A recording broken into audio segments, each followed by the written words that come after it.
ओम साई राम। श्री साई सच्चरित्र अध्याय 45 भाग 1 के प्रमुख विषय हैं काका साहेब दीक्षित का संदेह और आनंदराव का स्वप्न। गत 3 अध्यायों में बाबा के निर्वाण का वर्णन किया गया है। इसमें कोई संदेह नहीं कि अब बाबा का साकार स्वरूप लुप्त हो गया है, परंतु उनका निराकार स्वरूप सदैव विद्यमान रहेगा। अभी तक केवल उन्हीं लीलाओं का उल्लेख किया गया है जो बाबा के जीवन काल में घटित हुई थी। उनके समाधिस्थ होने के पश्चात भी अनेक लीलाएं हो चुकी हैं और अभी भी देखने में आ रही हैं, जिनसे यह सिद्ध होता है कि बाबा अभी भी विद्यमान हैं। काका साहेब का संदेह तथा आनंदराव का स्वप्न। यह तो सर्वविदित ही है कि बाबा ने काका साहेब दीक्षित को श्री एकनाथ महाराज के 2 ग्रंथ श्रीमद् भागवत और भावार्थ रामायण का नित्य पठन करने की आज्ञा दी थी। काका साहेब इन ग्रंथों का नियम पूर्वक पठन बाबा के समय से करते आए हैं और बाबा के समाधिस्थ हो जाने के उपरांत अभी भी वे उसी प्रकार अध्ययन कर रहे हैं। एक समय चौपाटी में काका साहेब प्रातःकाल एकनाथी भागवत का पाठ कर रहे थे। माधवराव देशपांडे अर्थात श्यामा और काका महाजनी भी उस समय वहां उपस्थित थे तथा ये दोनों ध्यान पूर्वक पाठ श्रवण कर रहे थे। उस समय 11वें स्कंद के द्वितीय अध्याय का वाचन चल रहा था, जिसमें नवनाथ अर्थात ऋषभ वंश के सिद्ध यानी कवि हरि, अंतरिक्ष, प्रबुद्ध, पिपलायन, आविर्होत्र, दुर्मिल, चमस और करभाजन का वर्णन है, जिन्होंने भागवत धर्म की महिमा राजा जनक को समझाई थी।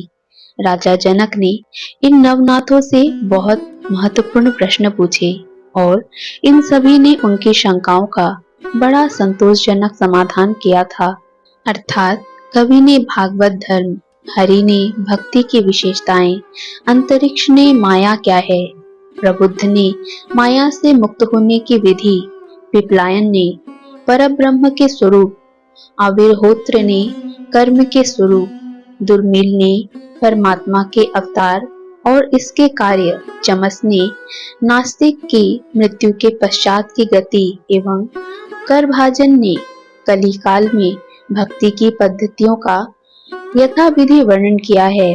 इन सब का अर्थ यही था कि कलयुग में मोक्ष प्राप्त करने का एकमात्र साधन केवल हरि कीर्तन या गुरु चरणों का चिंतन ही है।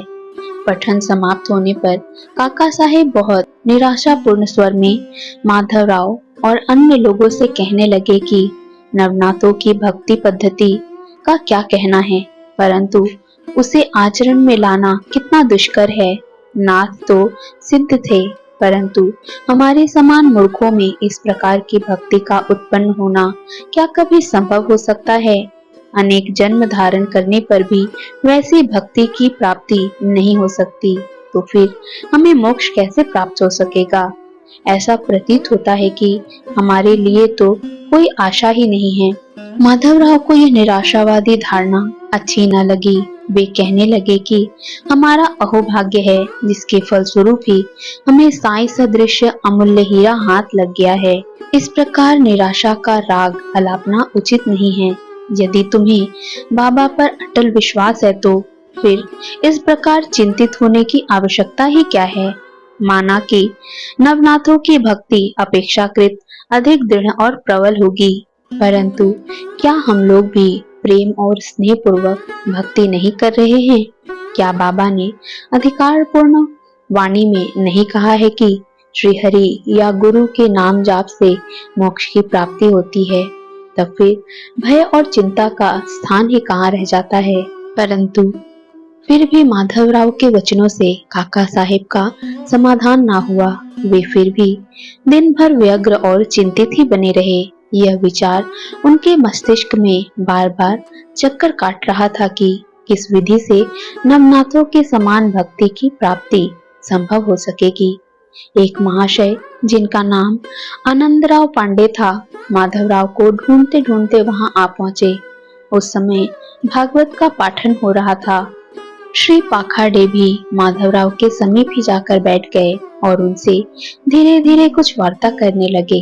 वे अपना स्वप्न माधवराव को सुना रहे थे। उनकी कानाफूसी के कारण पाठ में विघ्न उपस्थित होने लगा। अतएव काका साहेब ने पाठ स्थगित कर माधवराव से पूछा कि क्यों, क्या बात हो रही है। माधवराव ने कहा कि कल तुमने जो संदेह प्रकट किया था, यह चर्चा भी उसी का समाधान है। कल बाबा ने श्री पाखाडी को जो स्वप्न दिया है, उसे इनसे ही सुनो। इसमें बताया गया है कि विशेष भक्ति की कोई आवश्यकता नहीं, केवल गुरु को नमन या उनका पूजन करना ही पर्याप्त है।